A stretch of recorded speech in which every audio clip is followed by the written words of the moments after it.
And more than all other men are we your helpers and allies in promoting peace, seeing that we hold this view, that it is alike impossible for the wicked, the covetous, the conspirator, and for the virtuous to escape the notice of God, and that each man goes to everlasting punishment or salvation according to the value of his actions.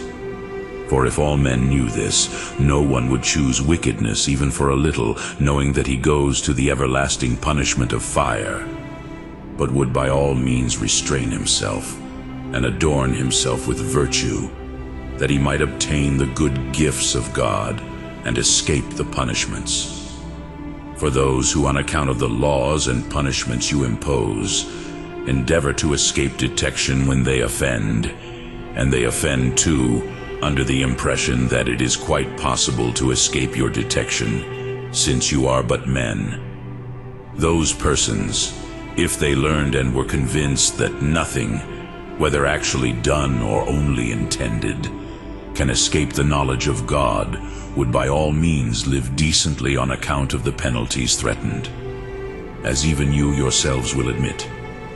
But you seem to fear lest all men become righteous, and you no longer have any to punish. Such would be the concern of public executioners, but not of good princes.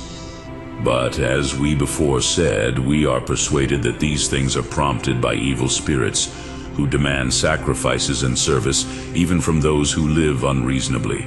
But as for you, we presume that you who aim at a reputation for piety and philosophy will do nothing unreasonable. But if you also, like the foolish, prefer custom to truth, do what you have power to do.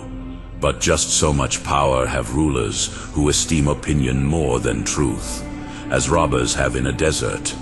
And that you will not succeed is declared by the word, than whom, after God who begat him, we know there is no ruler more kingly and just. For as all shrink from succeeding to the poverty or sufferings or obscurity of their fathers, so whatever the word forbids us to choose, the sensible man will not choose. That all these things should come to pass, I say our teacher foretold. He who is both Son and Apostle of God, the Father of all, and the ruler, Jesus Christ, from whom also we have the name of Christians, whence we become more assured of all the things he taught us, since whatever he beforehand foretold should come to pass, is seen in fact coming to pass. And this is the work of God, to tell of a thing before it happens, and as it was foretold so to show it happening. It were possible to pause here and add no more, reckoning that we demand what is just and true. But because we are well aware that it is not easy suddenly to change a mind possessed by ignorance, we intend to add a few things, for the sake of persuading those who love the truth, knowing that it is not impossible to put ignorance to flight by presenting the truth.